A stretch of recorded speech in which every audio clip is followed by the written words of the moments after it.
हमारे संविधान की बहुत खूबसूरत चीज़ों में से एक है कि वो किसी समुदाय या व्यक्ति के साथ उसके धर्म, उसके विचारों, उसकी जाति, उसके लिंग, उसके रंग के आधार पर भेदभाव को नहीं मानता।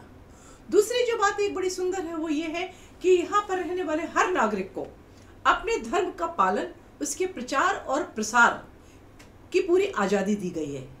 लेकिन कभी कभी व्यवहारिक रूप में ऐसा लगता है, या हम ये कह सकते हैं कि भारत में जो बहुसंख्यक संप्रदाय है उसको ऐसा लगता है कि उसकी इस आज़ादी का हनन होता है। बहुत से लेखक इस बारे में बात करते हैं, लिखते हैं, बहुत से लोग वक्ता हैं जो इस पर बोलते हैं। आज मैं ऐसे ही एक वक्ता की इसी प्रकार की एक किताब के बारे में आपसे बात करूंगी।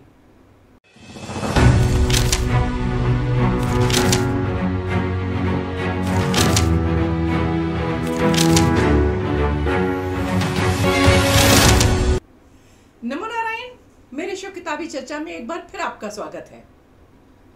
आज जो किताब मैं आपके लिए लेकर आई हूं, जिस पे मैं बात करूंगी, वो है हिंदूज इन हिंदू राष्ट्र।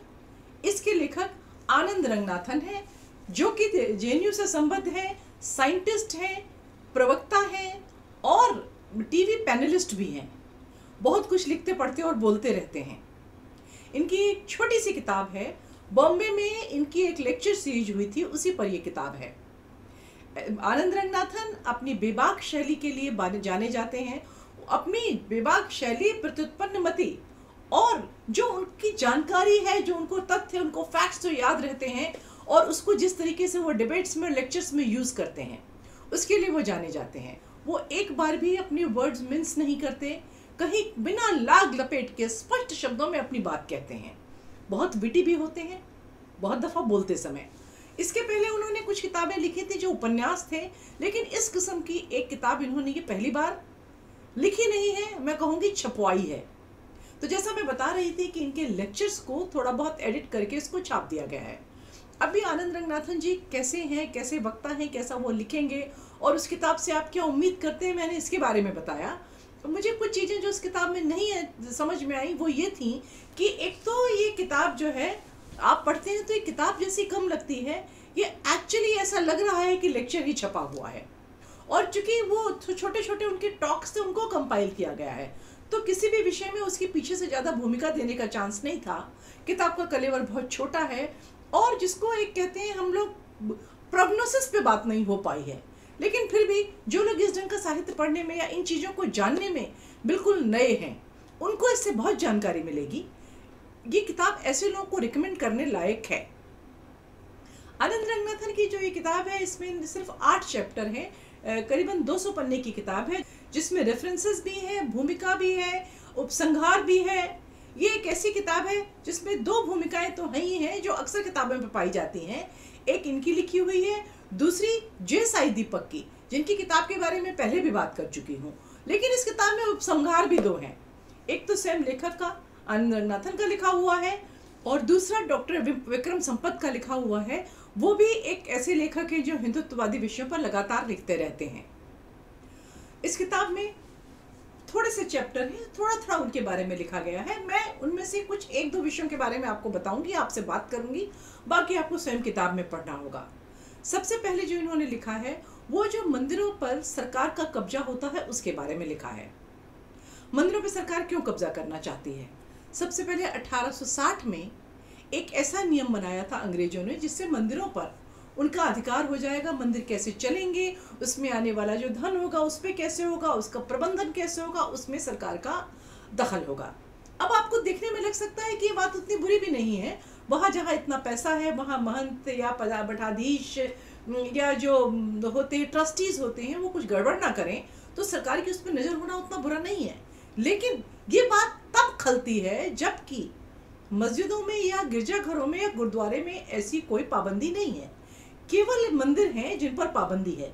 अब 1860 में जब पहली बार अंग्रेजों ने ये किया, उनको अच्छी तरह मालूम था कि मंदिर जो है वो भारत में संस्कृति का केंद्र है, शिक्षा का केंद्र है और जागरण का केंद्र है। उनको लगा अगर हम मंदिर में कब्जे कर लेंगे तो ये बहुत सी चीज़ें हमारे कब्जे में आ जाएंगी। वो तो अंग्रेजों ने किया। 1925 में फिर इसका कानून में कुछ बदलाव हुए, लेकिन लगातार जो मंदिर और ट्रस्ट से संबंधित लोग थे और जो भी धार्मिक लोग थे, लगातार उन पर केस करते रहते, तो अदालतों में बहस चलती रहती थी। इसके बाद सन 1950 में मद्रास हाई कोर्ट ने इसमें सरकार के खिलाफ फैसला दे दिया और सरकार हार गई और मंदिर जो है सरकार के नियंत्रण से निकल आए।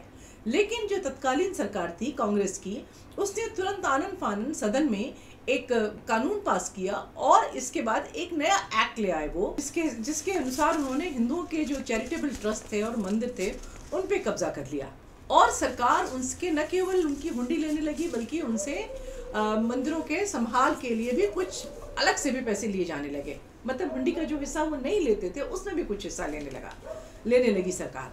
और ये कानून ऐसा था जिसमें सरकार को अथाह पैसा मिल गया। सिर्फ 10 स्टेट्स में 1,10,000 मंदिर ऐसे हैं जिन पर सरकार का कंट्रोल है।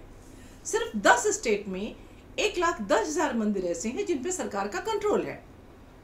इसमें केवल तमिलनाडु में 36,425 मंदिर और 56 मठ सरकार के कंट्रोल में है, जिनकी पुराने समय में राजाओं ने, सेठों ने, दानियों ने बहुत बहुत संपत्ति दान करी। इनके पास बहुत ज़्यादा लैंड्स हैं, इनके पास बहुत ज़्यादा पैसा आता है, चढ़ावा आता है, उस सब पे सरकार का हाथ है। प्रबंधन का खर्च भी 2 से 12% तक मंदिर से लिया जाता है। तमिलनाडु सरकार ने एक साल में 6,000 करोड़ रुपए तक इन मंदिरों की हुंडी से कमाए हैं। मंदिरों की जमीन से 18 करोड़ रुपए कमाए हैं। मतलब तमिलनाडु की सरकार जब मन करता है उसके पास घाटा जैसा बढ़ जाता है। जैसे कि हम लोग जानते हैं कि हमारे जो राजनेता हैं वो कभी भी राज्य की आमदनी और राज्य में होने वाले खर्चे उनके बीच में तालमेल बिठाते नहीं हैं। उनके खर्च अंधाधुंध है, आमदनी लिमिटेड है और अपनी तुष्टिकरण के चलते वो कभी कोई फ्री पे बांटते हैं, कभी कोई टैक्स कम करते हैं और उनको पैसा चाहिए होता है। उसके लिए वो मंदिरों पे जाते हैं, मंदिरों की जमीन बेचते हैं। पिछले सालों में भी कुछ ऐसा सुनने में आया है कि मंदिरों की और जमीन बेची जा रही है। 18 करोड़ लोग करोड़ रुपए वो मंदिर की जमीन से कमा चुके हैं। मंदिरों को डिफॉल्टर बना के उन्होंने 473 मंदिरों की प्राइम लैंड पे कब्जा कर लिया है। और इसके अलावा वित्त वर्ष 2022-23 के पहले 6 महीनों में सैकड़ों करोड़ रुपए का केवल तिरुपति के मंदिर से ही कलेक्शन हुआ था, हुंडी से, जो जाकर के सरकार को मिला। और इस सारे पैसे का सरकार करती क्या है कि सरकार ने एक जो है धार्मिक प्रबंधन बोर्ड बना लिया है, जिसमें सरकार मंदिरों से तो पैसा लेती है लेकिन उस पैसों को लगाती है मस्जिदों और चर्चेस के बनने में, उनके रखरखाव में, उनके यहाँ जो कर्मचारी हैं, जो धर्माधिकारी हैं, उनकी तनख्वाहों में लगाती है।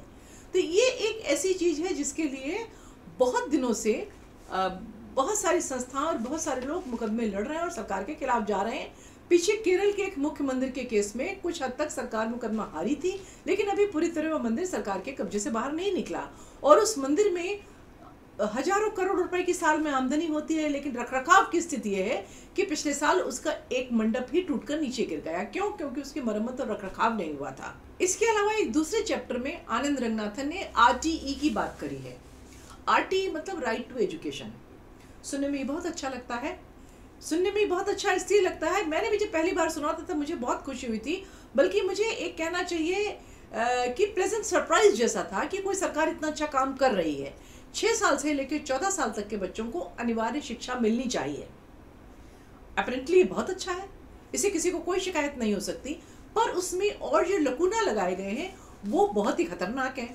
जैसे उसमें ये हुआ कि जो धार्मिक संस्थान है उनको अपने विद्यालय चलाने की, अपने विश्वविद्यालय चलाने की, शिक्षण संस्थाएं चलाने की आज़ादी है, लेकिन वहाँ भी अल्पसंख्यक शिक्षण संस्थानों में और बहुसंख्यक वालों में भेद किया गया। जैसे कि आप समझिए सेंट स्टीफन कॉलेज है, अल्पसंख्यक कॉलेज है, जामिया मिलिया इस्लामिया है, या दिल्ली में माता सुंदरी कॉलेज है, इसके बाद आर्य समाज के कॉलेज हैं, DAV ट्रस्ट के कॉलेजेस होते हैं, स्कूल्स होते हैं। इसके अलावा और हैं जैसे सनातन धर्म के नाम पर बहुत सारे कॉलेज स्कूल बने हैं, बहुत से मठ, बहुत से धार्मिक नेता अपनी संस्थाओं पर स्कूल कॉलेजेस चला रहे हैं कायदे से। तो ऐसे जितना स्टेटस है, जितने स्कूल कॉलेजेस का है, सबको बराबर मिलना चाहिए थे अवसर, सबको बराबर अधिकार मिलने चाहिए थे, क्योंकि हमारा संविधान हमें ये अधिकार देता है। लेकिन यहाँ पर इसमें इतना बड़ा भयंकर भेदभाव किया गया। ये कहा गया जो अल्पसंख्यकों के कॉलेजेस हैं, स्कूल्स हैं, या जो भी शिक्षण संस्थान हैं, उनको अपने धर्म के प्रचार की अनुमति रहेगी, लेकिन जो बहुसंख्यक वाले हैं उनको नहीं होगी। इतने में भी सरकार को चैन नहीं आया, उनको लगा अगर ये चलते रहेंगे संस्थान तो ये कुछ न कुछ तो करते रहेंगे, तो कुछ ऐसे नियम बनाए जाए जिससे इनको और टाइट किया जाए और भविष्य में ये बंद ही हो जाएं। ये मेरा इंटरप्रिटेशन है और मुझे लगता है ये ठीक है। अब उसमें उन्होंने बहुत से प्रोविजन शुरू किए, जैसे जो शिक्षकों में और कर्मचारियों में आरक्षण है, तो बोले जो अल्पसंख्यक वाले जो कॉलेजेस हैं उनको ऐसा कोई आरक्षण नहीं लगेगा। मतलब अगर ये क्रिश्चियन कॉलेज है तो वो अपना सारा स्टाफ भी क्रिश्चियन रख सकता है और आराम से वह क्रिश्चियनिटी को प्रोपोगेट कर सकता है। एक मदरसा अगर है तो उस पर आप कभी सोच भी नहीं सकते हैं कि उस मदरसे में कोई भी हिंदू या सिख या ईसाई टीचर हो, क्योंकि उनको आज़ादी है, वो टीचर अपने संप्रदाय के रखें। इसी तरीके से औरों का भी है, लेकिन हिंदुओं को ऐसा नहीं है। जो हिंदुओं के कॉलेजेस, स्कूल, शिक्षण संस्थान है, वहाँ उनको हर किस्म के रिजर्वेशंस लागू करने हैं। उसके बाद दूसरी चीज कही गई कि 25% EWS जो बहुसंख्यक वाले शिक्षण संस्थान है उनको एडमिशंस लेने पड़ेंगे। अब EWS के एडमिशन लिए जाना बहुत अच्छी बात है, it is very noble thought, लेकिन उन्होंने कहा कि जो अल्पसंख्यक समुदाय वाले हैं उनको EWS रखने की कोई ज़रूरत नहीं है। नतीजा ये क्या हुआ कि एक कॉम्पिटिटिव मार्केट में जहाँ पर रेवेन्यू जनरेशन आधार है किसी भी संस्था के पलने फूलने का, क्योंकि अब उस तरीके से दान देने का रिवाज तो रहा नहीं है, वहाँ पर ये जो संस्थान थे ये मार खाने लगे, क्योंकि इनको एक तो EWS फीस नहीं मिलनी, फिर इसके बाद इनके पूरे जितने अपॉइंटमेंट में उसमें कोटा, एडमिशंस में सरकार की नज़र, जिसमें कि उनको कोई भी रिस्ट्रिक्शन नहीं था अल्पसंख्यक वाले। बहुत से ऐसे कॉलेजेस बंद भी हुए जो और भी बहुत से स्मॉल हाउस थे जिनको वो बर्दाश्त नहीं कर पाए। जैसे यहाँ पर इन्होंने रिजर्वेशन की बात करी है, वैसे ही मंदिरों में है। जब से सरकार के हाथ में मंदिर आए हैं, तिरुपति जैसे बड़े मंदिर में उनके प्रबंधन समिति में कुछ क्रिश्चियन और मुसलमान भर दिए गए थे। सरकार ऐसा सोच भी नहीं सकती किसी गुरुद्वारे में किसी नॉन सिख को जबरदस्ती प्रबंधन कमेटी में डाल दे, या किसी चर्च में किसी हिंदू को डाल दे, या किसी मस्जिद में किसी क्रिश्चियन को डाल दे। लेकिन ये सारे नियम किस पर लागू हुए? बहुसंख्यक संप्रदाय पे, बहुसंख्यक जो समुदाय था उस पे लागू हुए।